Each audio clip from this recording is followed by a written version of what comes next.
Hello everyone. तो आज हम लोग कूलॉम्स लॉ या फिर इलेक्ट्रोस्टैटिक फोर्स, कूलॉम्स फोर्स, इसको आज डिस्कस करेंगे। कूलॉम्स लॉ का scalar form as well as vector form क्या है उसको आज हम लोग देखेंगे। इसके साथ ही प्रिंसिपल ऑफ सुपरपोजिशन क्या होता है उस पर भी हम लोग आज बात करेंगे। तो चलिए आज की क्लास को शुरू करते हैं। माय नेम इज ऑब्रो and this is your own channel, let's be the difference.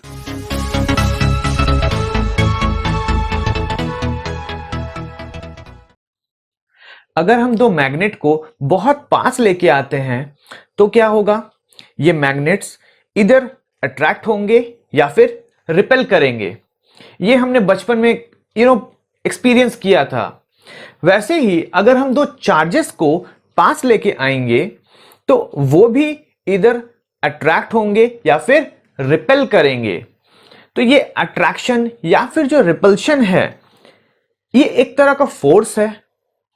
Yes, तो इसी फोर्स को आज हम कैलकुलेट करने वाले हैं। उसका जो एक्सप्रेशन है वो डिराइव करने वाले हैं थ्रू कूलॉम्स लॉ। इसी को कूलॉम्स लॉ कहते हैं। आइए इसको डिराइव करते हैं अब। तो जैसा मैंने अभी आपको बताया कि we have two charges, let's say this is Q1 and this is Q2, और इन दो चार्जेस के सेंटर से सेंटर तक का जो सेपरेशन है वो है स्मॉल r। तो according to this Coulomb's law, the force is directly proportional to the product of the magnitude of these two charges. Okay, then force is inversely proportional to the square of the distance between these two charges. Now if we combine these two equations, हमको क्या मिलेगा? Force is directly proportional to Q1 Q2 upon R square. अब अगर हम इस proportionality sign को remove करना चाहेंगे तो क्या होगा? We will have to multiply it with a constant. So here k Q1 Q2 by R square. Here k is the proportionality constant, okay, called electrostatic constant. This k is electrostatic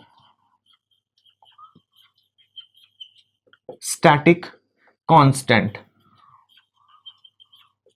and the value of k is 9 into 10 to the power 9. अच्छा, यहां पे k की जो value होगी वो तो हम यहां देख लिए, बट k का जो SI यूनिट होगा वो क्या होगा? k का SI यूनिट यहां से हम निकाल सकते हैं। फोर्स का SI unit newton. So newton, distance का SI unit metre. So metre into metre, metre square. So newton metre square. Charge की SI unit coulomb. So coulomb into coulomb, coulomb square. So newton metre square per coulomb square. Newton metre square per coulomb square. अच्छा, k की एक और value होती है, वो है 1/4 pi epsilon not.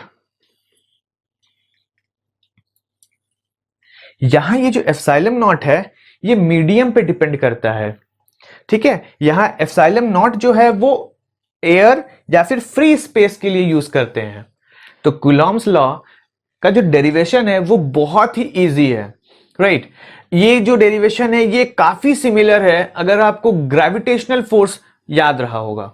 तो ग्रेविटेशन में भी हमने कुछ इसी तरह का डेरिवेशंस को पढ़ा था, देखा था उसमें भी हमने।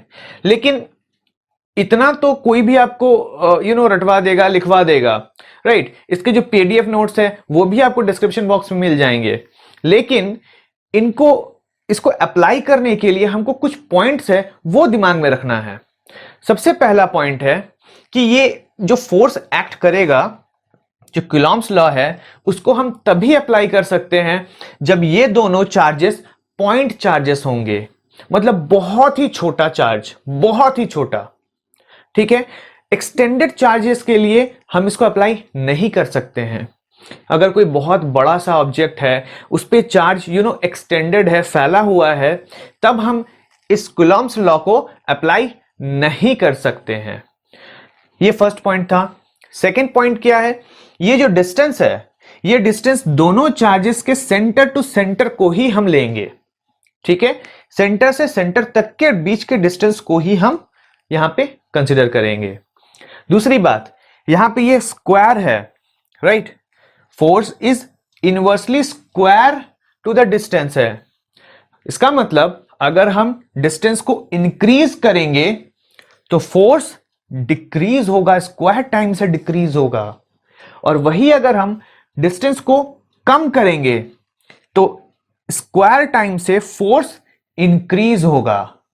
डिस्टेंस कम, ये वैल्यू अगर कम होगा तो फोर्स इंक्रीज करेगा, वही अगर ये वैल्यू ज्यादा होगा तो फोर्स डिक्रीज करेगा, ठीक है।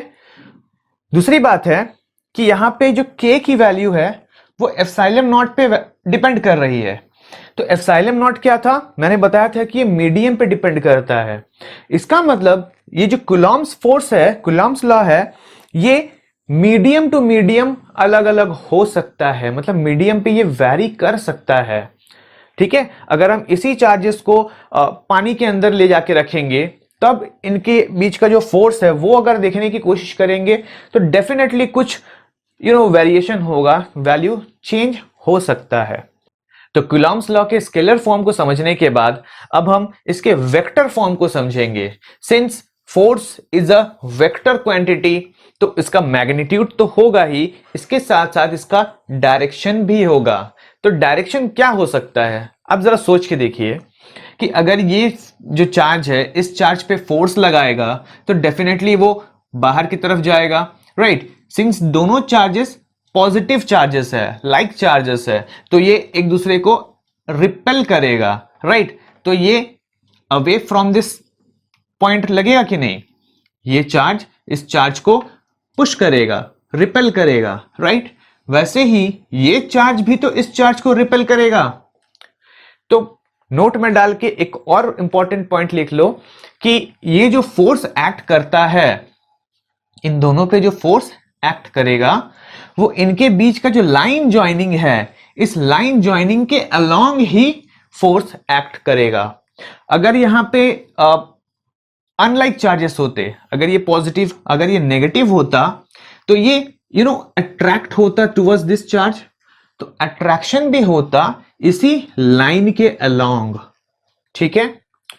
तो अब हम लिखते हैं कि फोर्स की डायरेक्शन, ये तो डायरेक्शन देख लिए, लेकिन ये चार्ज इस चार्ज पे फोर्स लगाएगा, so force on two due to 1। इसको लिखने का तरीका ये है, ठीक है, कि force on two due to 1। वैसे ही यहां पे क्या हो जाएगी, फोर्स ऑन 1 ड्यू टू 2, ठीक है, ये हमको मिल गई। तो फोर्स का जो स्केलर फॉर्म था वो क्या था, F इज इक्वल्स टू के Q1 Q2 upon R square, right. ये तो स्केलर फॉर्म था। स्केलर में हम डायरेक्शन ऐड करने के लिए क्या करते हैं, अगर हम कोई भी एक फोर्स ले लेते हैं, लेट्स से हम ये वाले फोर्स को लेते हैं, ओके। सो यहां पे हम लिख सकते हैं क्या, फोर्स 2 1। वेक्टर साइन हम यहां पे तब लगाएंगे जब हम इसी लाइन के अलोंग में एक वेक्टर हमको मिल जाए, एक यूनिट वेक्टर मिल जाए इसी लाइन के अलोंग में। क्या हम इसी लाइन के अलोंग में ये डिस्टेंस वेक्टर को यहां पे यूज कर सकते हैं, डिस्प्लेसमेंट वेक्टर को।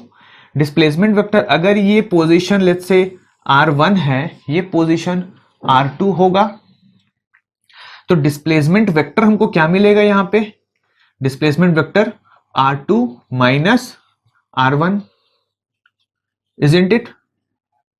R2 minus R1। अगर हम इस डायरेक्शन को लेते, इस फोर्स को लेते, तो ये डायरेक्शन हमको लेना पड़ता, तो तब हमको क्या लेना पड़ता, R1 माइनस R2 वेक्टर, ठीक है। यहां से चलना शुरू किए, यहां तक पहुंचे तो फाइनल माइनस इनिशियल, इसीलिए R2 माइनस R1। इस डायरेक्शन को हम कंसिडर कर रहे हैं, इस डायरेक्शन को हम जा रहे हैं, ठीक है, इसमें और इसमें ये इस तरफ आता। तो इसका हम एक यूनिट वेक्टर ले ले, यूनिट वेक्टर क्या हो जाएगा, R2 माइनस R1 का यूनिट वेक्टर मतलब कैप। अब हम यहां पे वेक्टर का साइन लगा सकते हैं। तो ये तो यूनिट वेक्टर हुआ।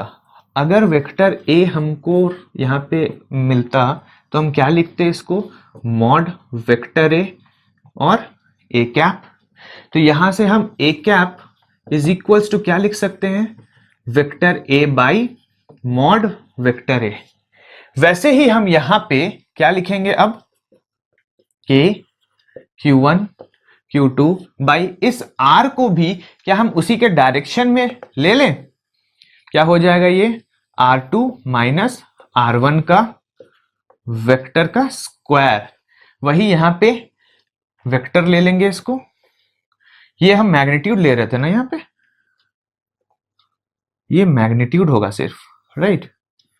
हाँ, तो यहां पे क्या होगा, R2 minus R1 vector divided by mod of R2 minus R1 vector. ठीक है, क्योंकि यहां पे ये मैग्नीट्यूड ही था, इसीलिए इस मैग्नीट्यूड को हम मॉड में रखें। ठीक है, तो अब इसको कंबाइन कर ले, के Q1 Q2 upon mod R2 minus R1 vector. यहां पे ये दोनों सेम है, पावर 2 है और एक 3, यहां पे R2 माइनस R1 वेक्टर। ये मिल गया हमको फोर्स ऑन 2 ड्यू टू 1। इसको जल्दी से बॉक्स में बंद कर लेते हैं।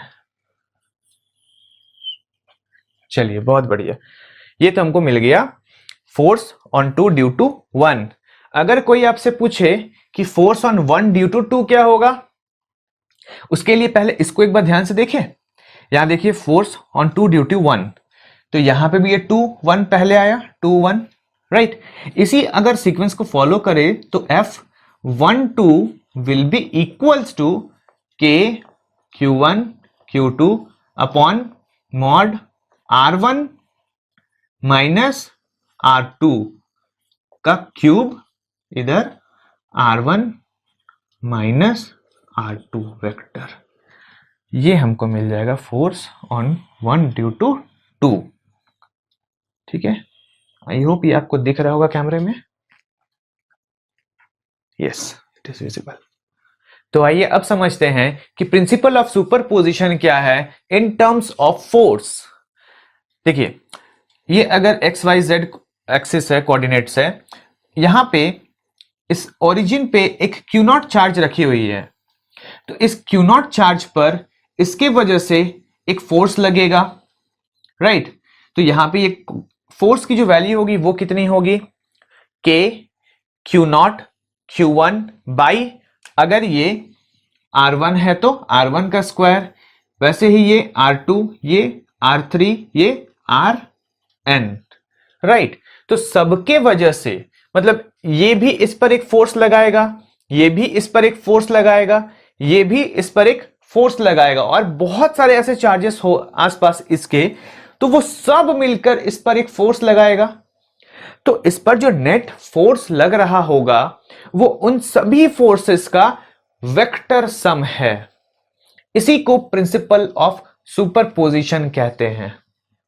ठीक है, तो अगर हम यहां पे देखिए कि फोर्स नेट जो लग रहा है इस पे, वो क्या होगा, force due to this one, force on force on Q not due to the first charge will be added vectorially with other forces, 2 plus force plus dot dot dot dot plus Q naught due to force not due to n charge। ठीक है, तो this is called principle of